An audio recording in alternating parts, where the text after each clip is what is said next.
Stop smiling. I said stop smiling. It's unsettling. You're currently tied to a share in a location that doesn't exist on any GPS map, facing a man who just confessed to stalking you for 6 months. The appropriate reaction is fear, panic, maybe a little bit of begging. But you're looking at me like I just bought you breakfast in bed. I planned this perfectly. I learned your schedule, I disabled the security cameras. I chose a perfect blind spot to pull you into the van. It was supposed to be a moment of absolute terror. The moment you realized your freedom was gone. But you didn't scream, did you? You didn't even kick. In fact, when I grabbed your wrist, I could have sworn you leaned into the touch. I've been watching your heart rate on the monitor. It's steady. Actually, it's elevated, but not from adrenaline. It's excitement. Are you insane? Or are you just that stupid? I went through your back while you were unconscious. I expected to find pepper spray, a whistle, maybe a contact list of people to call in an emergency.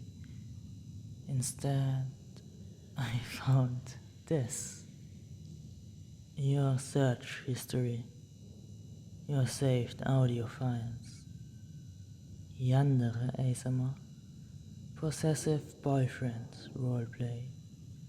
Kidnapping comfort. Wait a minute. That time in the library, when I was staring at you from the stacks, you weren't ignoring me. You were waiting for me to approach. And last week, when I accidentally bumped into you to steal your ID card, you didn't check your pockets. You let me take it. You knew. You knew the whole time. This isn't kidnapping, is it? To you, this is a date. I didn't catch a victim, I just fulfilled a fantasy. Do you have any idea how insulting that is? I put effort into this. I wanted to see you break. I wanted to be a monster in your nightmare, not that dream guy in your twisted little head. And now that I look at you, really look at you, those eyes, they aren't eyes of a prey animal, they're the eyes of a fanatic. You're looking at these robes like they're jewelry. I was debating whether to untie one of your hands so you could drink some water, but now I think I'll keep you secured, not to keep you from running away. I'm keeping you tied up for my safety. If I let you loose, you wouldn't run for the door. You'd run for me, wouldn't you? You'd probably try to lock the door from the inside and swallow the key just to make sure we're stuck here forever. You're a freak. A genuine, high-functioning aberration.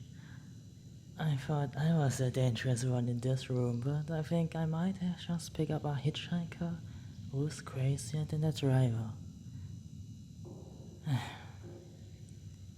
Fine, if that's how you want to play it.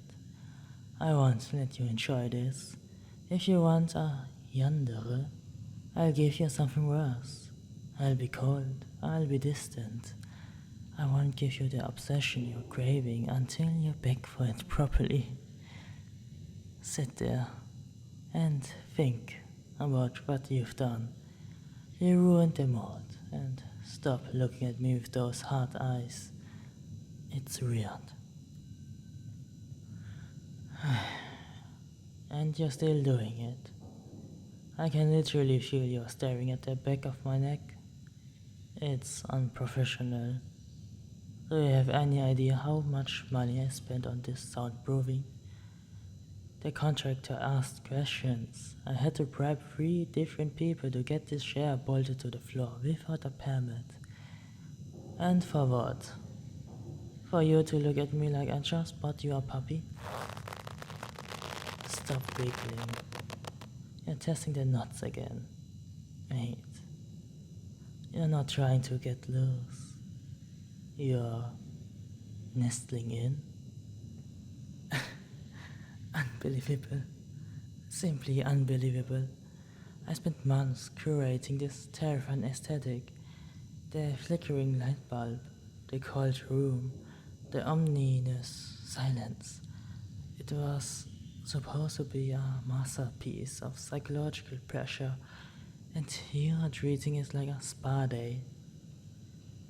You know, any other man would run. If they saw what I see in your eyes right now, that absolute unhinged void that just want to be owned. They leave the key on the floor and sprint for the border. Because you're not a victim, are you? You are trapped.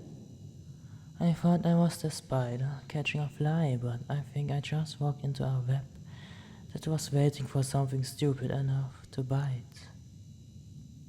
You're broken, completely, utterly defective. Your survival instincts are non-existent. You have no self-preservation. You are objectively a disaster of a human being. It's perfect. Fine, you win. I won't pretend to be the big bad wolf if you promise not to make it weird. Well, weirder than it already is. I suppose I should have known. Normal people bought me, that's why I picked you up. I just didn't realize that the reason you caught my eyes was because your darkness was waving at mine across the room. I'm not untying you though, not yet. Partly because I don't trust you not to tackle me, and partly because, well, look at you.